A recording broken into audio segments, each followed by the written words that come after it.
अंतःविज्ञानी और तत्ववेत्ता, दोनों में क्या अंतर है?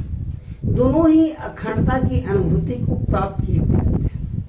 दोनों को अखंडता की अनुभूति प्राप्त होती है और विभिन्न विषयों को अच्छी तरह समझते हैं।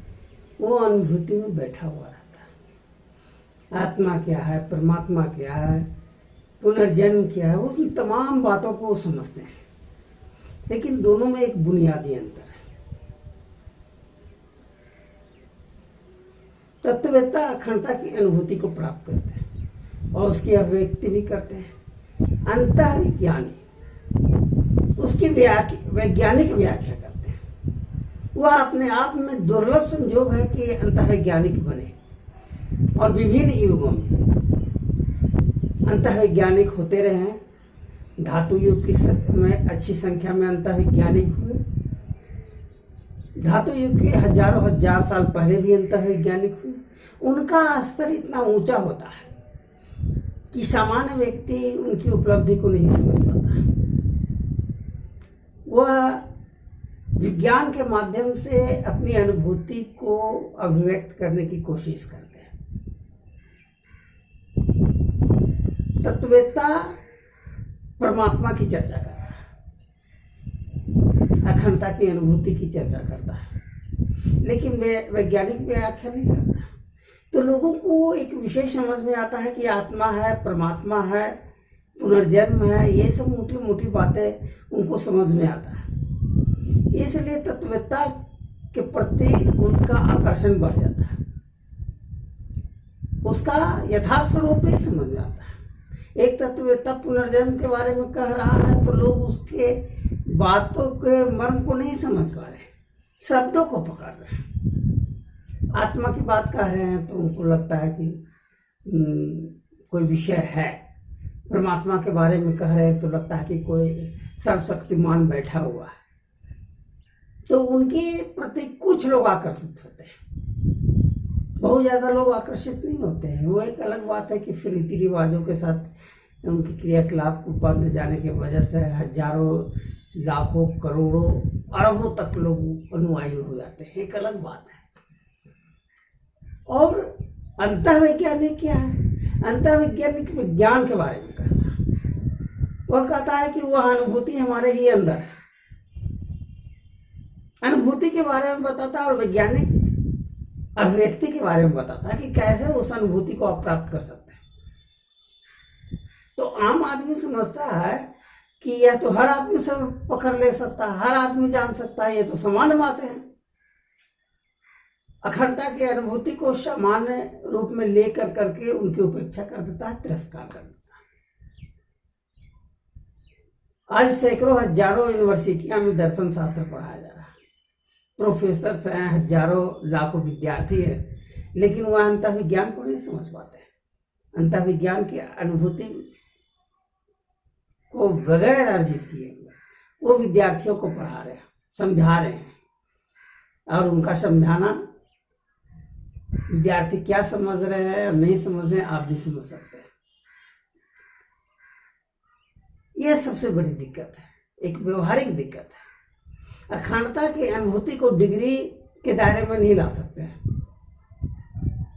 अनुशासन के दायरे में नहीं ला सकते हैं कि इस डिग्री की प्राप्ति के बाद अखंडता की अनुभूति को प्राप्त कर ले। एक निरक्षर आदमी भी उसको समझ सकता है जिसमें सचेतपन है। तो यह दुनिया के सबसे ज्यादा अभी दुखद बात है। अभी दार्शनिक के बारे में अगर कहिए तो दर्शन शास्त्र के विशेषज्ञों के बारे में बता देंगे, प्लूटो को, सुकरात को, वगैरह वगैरह सारे लोगों को, और भी मध्य युग से लेकर अभी वर्तमान युग के फिलोसफर्स के बारे में बता देंगे। उसमें बुद्ध और महावीर और ईसा और मोहम्मद का नाम भी नहीं आएगा, उनको दूसरे श्रेणी में लोग गिनते हैं। अखंडता की अनुभूति के लिए जो प्रयास है, वो ज्ञान जो अर्जित करना है, वही वास्तविक दर्शन है। अब दर्शन की लोग अपने अपने ढंग से व्याख्या कर रहे हैं, एक अलग बात है। तो ये सबसे ज्यादा दिखते हैं। और जिस समय अंतःविज्ञानियों की अच्छी खासी संख्या थी पूरी दुनिया में, धातु युग के पदार्पण के समय आज उसमें से एक भी आदमी के बारे में हम नहीं जानते हैं, अंतर्वैज्ञानिक के बारे में नहीं जानते हैं कि वह अंतर्वैज्ञानिक था। पूरी सिंधु सभ्यता, पूरा मेसोपोटामिया की सभ्यता, पूरा मिस्री सभ्यता, ये सारी सभ्यताओं का जो देन है, जो अभिव्यक्तियां हैं दीवारों पर, मोहरों पर, वो सब अंतर्वैज्ञानिकों का देन है।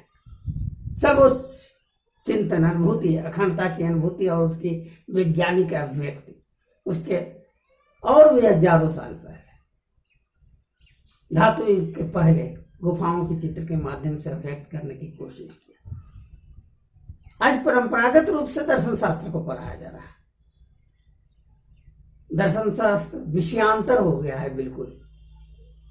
आज दार्शनिक चर्चा अगर होती है तो मार्क्स की भी चर्चा होती है और दूसरे अन्य लोगों की भी चर्चा होती है। लोग का अपना सोच है, अपना दायरा है और उस दायरे में विभिन्न लोगों के विचारों को समावेश कर करके अभिव्यक्ति किया जा रहा है। तो आज जो प्रोफेसर जो डील कर रहे हैं बगैर अखंडता की अनुभूति को डील कर रहे हैं, और ये सबसे ज्यादा दिक्कतें का सामना कर रहा है अखंडता, अंतर्विज्ञान।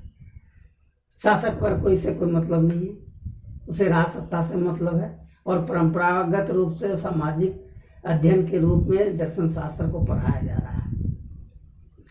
आज पुनः अखंडता की अनुभूति को यथार्थ रूप में समझने की जरूरत है और गंभीर विषय के रूप में अपनाने की जरूरत है। और एक चीज है कि दर्शन को समझने के लिए, अंतर्विज्ञान को समझने के लिए चरित्र का होना बेहतर जरूरी है। अगर चरित्र का निर्माण करने में सक्षम नहीं है, सब कुछ खो करके भी अखंडता की अनुभूति को प्राप्त करने की इच्छा अगर नहीं है, तो आप अखंडता की अनुभूति को प्राप्त नहीं कर सकते। ये सबसे बड़ी बाधा है। तो ये पहली बात तो ये समझ लेने की जरूरत है कि अंतर्वैज्ञानिक वो है जो अखंडता की अनुभूति की वैज्ञानिक व्याख्या कर रहा है, और तत्ववेत्ता वो है जो अखंडता की अनुभूति को भावात्मक अभिव्यक्ति कर रहा है, अनुभूति को भावात्मक अभिव्यक्ति कर रहा है। तत्ववेत्ता की तुलना में अंतर्वैज्ञानिक होना ज़्यादा बेहतर संयोग की बात है, ज़्यादा मुश्किल चीज़ है, ज़्यादा उच्च कोटि की अभिव्यक्ति है। यह बात जान लेने की ज़रूरत है, समझ लेने की ज़रूरत है, और इस समझ से आपको अखंडता की अनुभूति की ओर रुझान ज़्यादा बढ़ेगा। और ये जान लीजिए कि प्राचीन सभ्यता सिंधु, मेसोपोटामिया, चाइना, इजिप्ट, ये तमाम सभ्यताओं की जो अभिव्यक्तियाँ हैं वह अंतर्वैज्ञानिकों की देन है। यह अच्छी तरह जान लेने की जरूरत है।